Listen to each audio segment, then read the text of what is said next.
मन में अपने बेटे का भविष्य है। मैं नाम से कहता हूं, सोनिया जी का पूरा जीवन का लक्ष्य है राहुल जी को प्रधानमंत्री बनाना। लालू जी का लक्ष्य है अपने बेटे तेजस्वी को प्रधानमंत्री बनाना। ममता जी का लक्ष्य है अपने भतीजे अभिषेक को मुख्यमंत्री बनाना।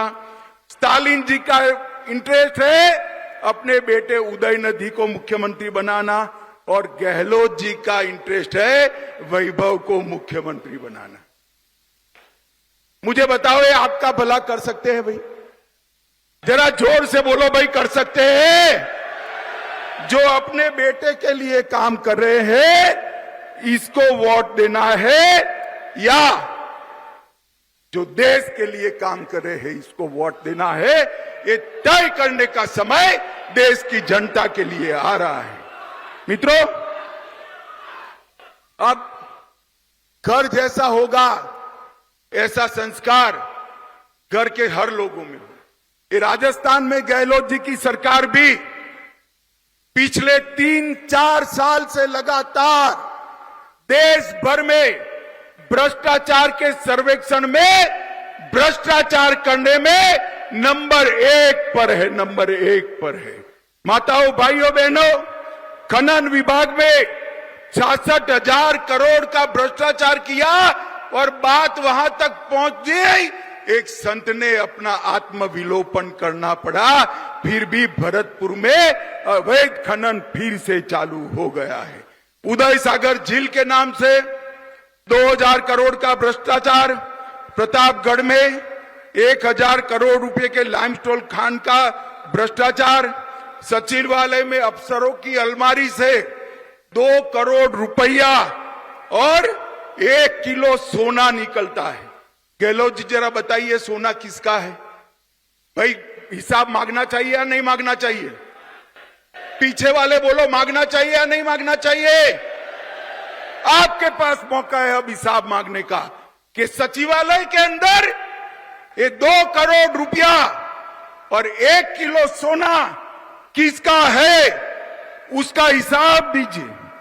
काली सिंह बांध के नाम पर करोड़ों रुपए का घपला, गरीबों के राशन में 100 करोड़ रुपया चाऊ कर गए, वृद्धावस्था पेंशन में 450 करोड़ रुपया चाऊ कर गए।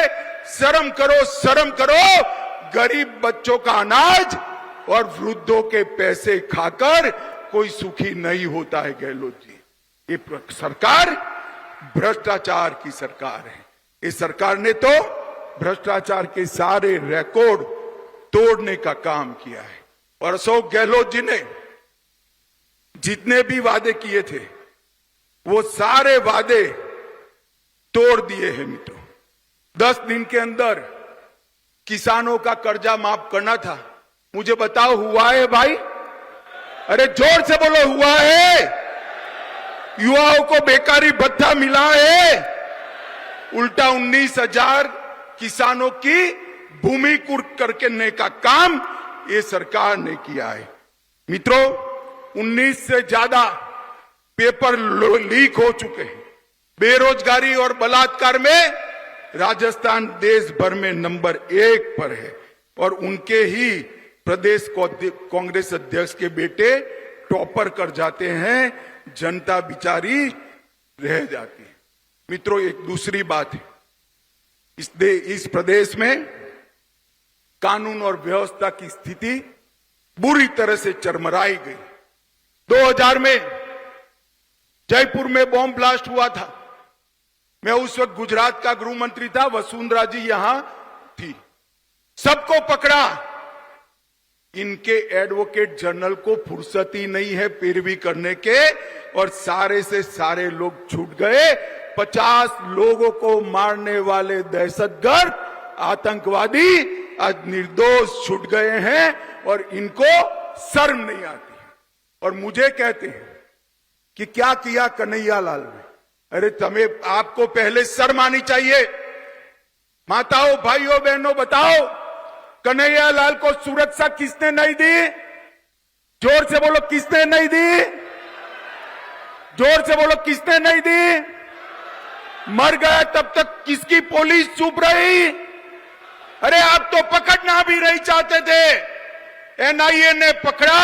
और झूठ मत बोलो गहलोत जी, चार्जशीट नहीं हुई है। मैं डंके की चोट पर कहता हूं 22 दिसंबर 2022 को चार्जशीट हो चुका है। स्पेशल कोर्ट बनाने का काम आपका है, जिससे जल्द सजा दी जाए। राजस्थान सरकार हाई कोर्ट को भरोसे में लेकर स्पेशल कोर्ट नहीं बनाती है, न तो आज तक कन्हैया लाल के दोषियों को फांसी पर लटका चुके होते। मित्रों, लटका चुके। इनको शर्म आनी चाहिए। ये वोट बैंक की राजनीति करते हैं। मैं आज इतना कहना चाहता हूं, मोदी जी ने PI5 पर बैन लगाया।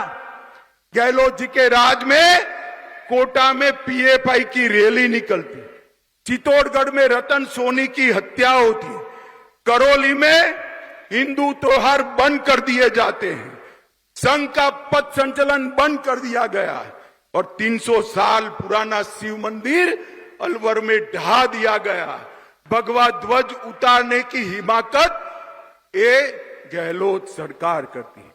मैं आज पूछना चाहता हूं, आजादी के इतने सालों के बाद भी वोट बैंक की लालच में संविधान को साइड पर रखकर जिस प्रकार से बहुमत समाज के साथ अन्याय और अत्याचार हो रहे हैं, मैं आपको कहने आया हूं मित्रों, ये वोट बैंक की राजनीति करने वाले ही कर सकते हैं।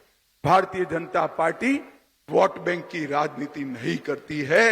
मोदी जी के शासन में जब वसुंधरा जी थी तब भी यहां आतंकवाद पर लगाम कसने का काम भारतीय जनता पार्टी ने किया है। ये 3D से घिरी हुई सरकार है। 3D का मतलब है दंगा, महिलाओं से दुर्व्यवहार और दलितों पर अत्याचार। ये 3D से घिरी हुई अशोक गहलोत सरकार को हमने उखाड़ कर फेंक देना है। मित्रों, ये दंगा राज यहां पर हो चुका है।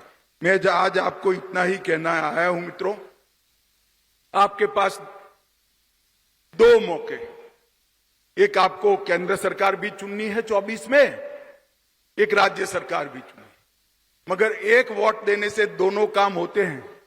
तो राजस्थान वालों करना चाहिए या नहीं करना चाहिए? अरे जोर से बोलो यार, एक ही वोट देने से 2 काम होते हैं तो करना चाहिए या नहीं करना चाहिए? तो ट्रेलर पहले है, 23 में है। 23 के ट्रेलर में अशोक गहलोत सरकार को मूल के समेत उखाड़ कर फेंक दीजिए एक बार, तो 24 में अपने आप 25 सीटों का रास्ता प्रशस्त हो जाएगा और मोदी जी फिर से प्रधानमंत्री बनेंगे। मुझे बताओ माताओं, भाइयों, बहनों, मोदी जी को प्रधानमंत्री बनाना चाहते हो? ऐसे नहीं, दोनों हाथ उठाकर बोलो, चाहते हो? फिर से 25 सीट तीसरी बार राजस्थान से मोदी जी की झोली में डालेंगे? ये भ्रष्ट नकारा अशोक गहलोत सरकार को उखाड़ कर फेंक देंगे। यहां पूर्ण बहुमत की रिकॉर्ड तोड़ने वाली भारतीय जनता पार्टी की सरकार बनाएंगे। कमल के निशान पर वोट देंगे। तो मेरे साथ दोनों हाथ उठाइए, उठाइए दोनों हाथ, विजय के संकल्प की मुट्ठी बींचिए और प्रचंड आवाज से बोलिए, भारत माता की, भारत माता की, वंदे वंदे वंदे। आप सभी का बहुत बहुत धन्यवाद, प्रणाम।